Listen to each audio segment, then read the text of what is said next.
প্রিয় নবম শ্রেণীর ছাত্রছাত্রীরা, আজকে আমি তোমাদের সাথে আলোচনা করব তোমাদের ইতিহাস বিষয়ে রায় ও মার্টিন প্রশ্নবিচিত্রার 2025-এ তৃতীয় পর্যায়ে মূল্যায়নের 12 স্কুল ময়না কন্যা বিদ্যাপীঠ এই স্কুলের প্রশ্নপত্রগুলো আমি আলোচনা করছি। তোমরা ভালো করে দেখো।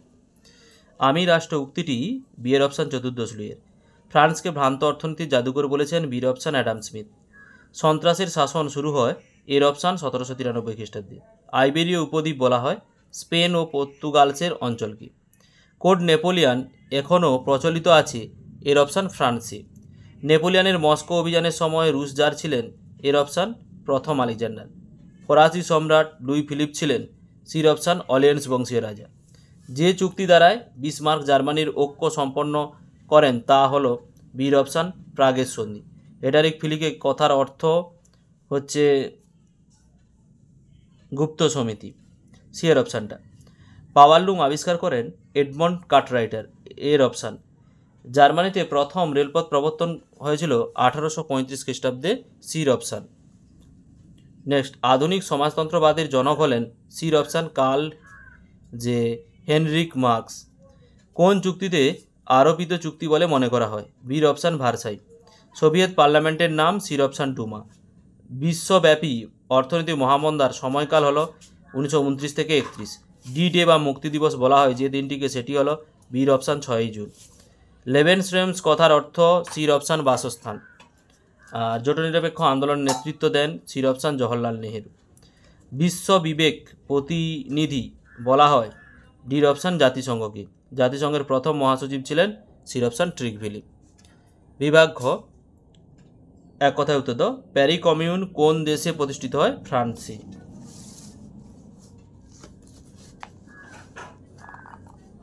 আইন সংহিতা রচনার জন্য নেপোলিয়নকে কি নামে অভিহিত করা হয়? Code Napoleon.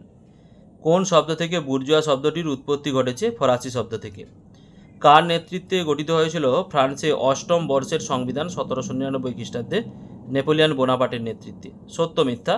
ফরাসি আইনসভা প্রথমে নেপোলিয়নকে 10 বছরের জন্য কনসাল পদে নিযুক্ত করেন। সত্য।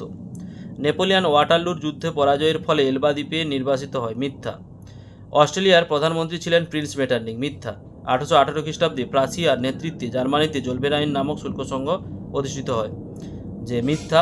1838 খ্রিস্টাব্দে। স্তম্ভ মেলা। ফেব্রুয়ারি বিপ্লব। দ্বিতীয় প্রজাতন্ত্র পুনঃপ্রতিষ্ঠা। Communist manifesto 1848। Telegraph Samuel Sommerring. আর রাশিয়া স্লাভ গোষ্ঠী। ম্যাপ পয়েন্টগুলো পরের ভিডিওতে আমি একটাতে আপলোড করব। বিবৃতি ব্যাখ্যা। বিবৃতি 1, জাতিসংঘের কোনো অতিরাষ্ট্রক সংগঠক ছিল না। ব্যাখ্যা এটা জাতিসংঘের সার্বভৌম ক্ষমতা ছিল না। বিবৃতি 2, জাতিপুঞ্জের নিরাপত্তা পরিষদের স্থায়ী সদস্যদের ভেটো প্রয়োগের ক্ষমতা থাকায় বিশ্ব শান্তি ব্যাহত হয়। ব্যাখ্যা বি, স্থায়ী সদস্যের কেউ না কেউ ভেটো ক্ষমতা প্রয়োগ করে শান্তি প্রতিষ্ঠায় বাধা সৃষ্টি করত। বিবৃতি 3, ইংল্যান্ড ও ফ্রান্স জার্মানি ইতালি প্রতি তোষণ নীতি গ্রহণ করেন। ব্যাখ্যা সি, জার্মানি ইটালিকে তোষণের মাধ্যমে তুচ্ছ করে ইউরোপীয় যুদ্ধ এড়ায় এবং কি সাম্যবাদী রাশিয়াকে একঘরে করে রাখতে চেয়েছিল। বিবৃতি 4, 1945 খ্রিস্টাব্দে 30 এপ্রিল হিটলারের মৃত্যু ঘটে। ব্যাখ্যা বি, জার্মানির পরাজয় অবসম্ভাবী হয়ে পড়লে হিটলার আত্মহত্যা করে। বিভাগ গ, 3 দাগের পূর্ণমার্ক হচ্ছে 2। দ্বিতীয় ফরাসি বিপ্লব কি? সহায়িকার 56 পৃষ্ঠায় 56 দাগের প্রশ্নটা দেখাচ্ছি, দেখো। এইখান থেকে এতটা অবধি তোমাদের লিখতে হবে। Civil constitution of the clergy কি? 56 পৃষ্ঠায় 52 দাগের প্রশ্নটা তোমাদের দেখাচ্ছি, দেখো। এইখান থেকে এতটা অবধি তোমাদের লিখতে হবে। কোন যুদ্ধকে জাতিসমূহের যুদ্ধ বলা হয়? সহায়িকার 102 পৃষ্ঠার 67 দাগের প্রশ্নটা তোমাদের দেখাচ্ছি, দেখো।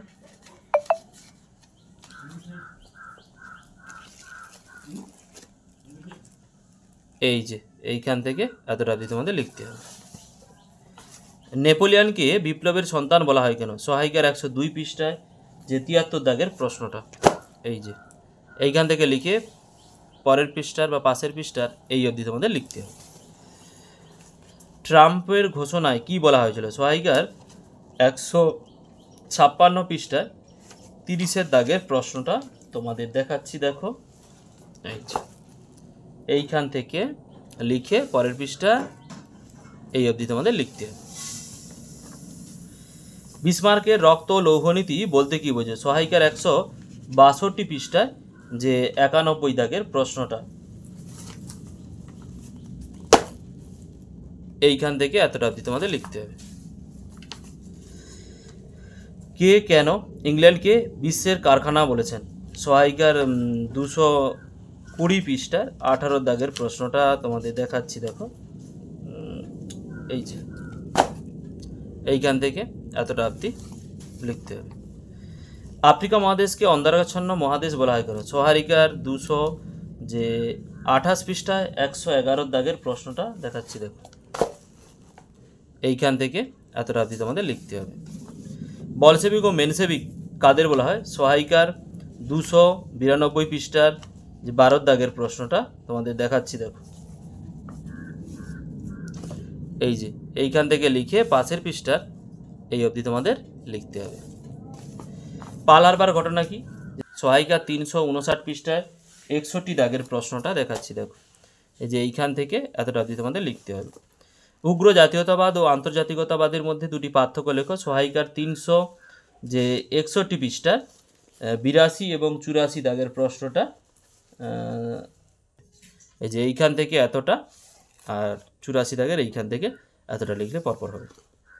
সম্মিলিত জাতিপুঞ্জ বা রাষ্ট্রসংঘ কবে ঘোষিত হয়েছিল? এর যে উদ্যোগে কে কে ছিলেন? এই যে উপরে প্রশ্নের উত্তরটা লিখে দেওয়া আছে, তোমরা দেখে নাও। এই যে 1945 খ্রিস্টাব্দে 24শে অক্টোবর উদ্যোগ নিয়েছিলেন রুজভেল্ট, চার্চিল ও স্ট্যালিন। পরের প্রশ্ন যে লিগ অব নেশন এর অঙ্গগুলি কি কি? উপরে লিখে দিয়েছি যে লিগ অব নেশনের অঙ্গগুলো হচ্ছে অ্যাসেম্বলি, কাউন্সিল, স্থায়ী আন্তর্জাতিক বিচারালয়, আর সংস্থা আর সচিবালয়, এগুলো তোমরা লিখে নাও। পরের প্রশ্ন লেনিন কে ছিলেন? সহায়িকার 295 পৃষ্ঠার 44 দাগের প্রশ্নটা তোমাদের দেখাচ্ছি, দেখো এই যে এইখান থেকে এটা লিখে এই পাশের পৃষ্ঠার এই অবধি তোমাদের লিখতে হবে। বিভাগ ঘ 4 দাগের পূর্ণমান হচ্ছে 4। ফ্রান্সে প্রথম সংগঠিত বা বিপ্লব সংগঠিত হওয়ার কারণ কি? সহায়িকার 50 পৃষ্ঠার যে 34 দাগের প্রশ্নটা এই যে এইখান থেকে লিখে এই অবধি লিখতে হবে। অথবা বাস্তিল দুর্গের পতনের গুরুত্ব আলোচনা করো। 44 পৃষ্ঠার যে 17 এই যে এখান থেকে লিখে পাশের পৃষ্ঠার এই যে এতটা অবধি লিখলেই হবে। কোড নেপোলিয়ানে কি কি ধারা রয়েছে? সহায়িকার 86 পৃষ্ঠায় যে 7 দাগের প্রশ্নটা তোমাদের দেখাচ্ছি, দেখো এইখান থেকে লিখতে হবে, লিখে পাশের পৃষ্ঠার এই অবধি তোমাদের লিখতে হবে। অথবা টিকা লেখো কনকর্ডাট ও ধর্মীয় মীমাংসা চুক্তি। সহায়িকার 87 পৃষ্ঠায় 10 দাগের প্রশ্ন এই যে এইখান থেকে লিখে এইখান থেকে লিখতে হবে, লিখে এর পরের পৃষ্ঠার এই অবধি তোমাদের লিখতে হবে। মেটার্নিক সম্পর্কে লেখো। সহায়িকার 142 পৃষ্ঠার 16 দাগের প্রশ্ন লিখে পাশের পৃষ্ঠার এই অবধি তোমাদের লিখতে হবে। অথবা টিকা লেখো ইয়ং ইতালি।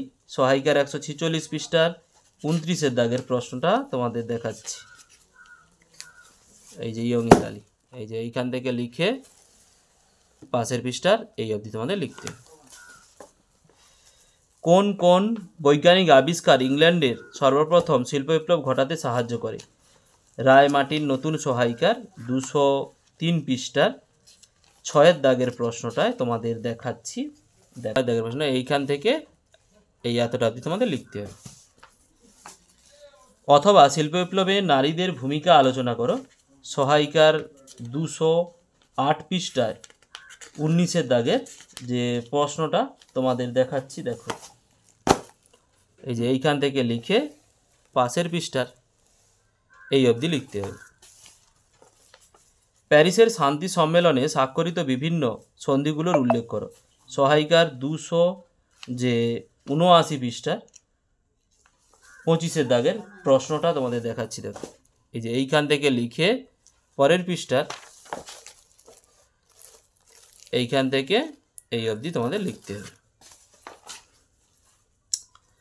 অথবা স্পেনের গৃহযুদ্ধকে দ্বিতীয় বিশ্বযুদ্ধের মহড়া বলা হয় কেন? সহায়িকার 290 পৃষ্ঠার 50 দাগের প্রশ্নটা তোমাদের দেখাচ্ছি। দেখো, এই যে এইখান থেকে এই অবধি তোমাদের লিখতে হবে। হিরোশিমা ও নাগাসাকির ঘটনা বলতে কি বোঝো? সহায়িকার 349 পৃষ্ঠার 31 দাগের প্রশ্নটা তোমাদের দেখাচ্ছি। দেখো,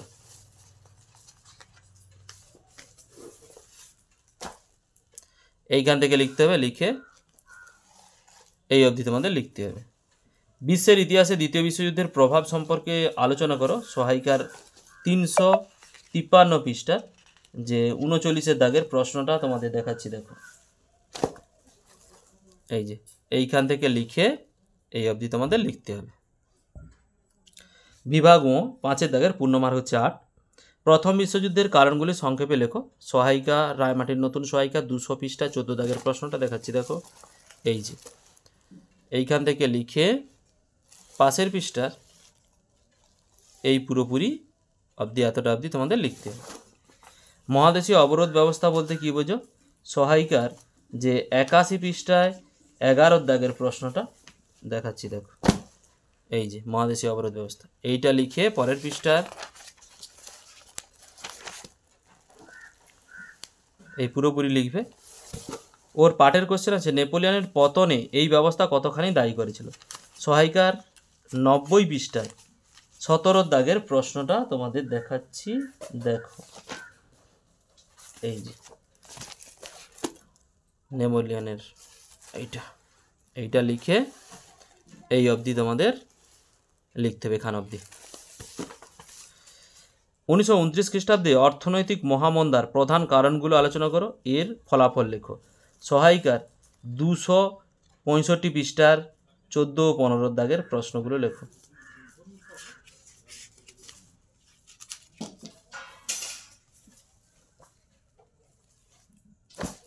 এই যে এইখান থেকে এটা লিখবে, কারণের কমসে কম 6টা পয়েন্ট তুলবে এইটা।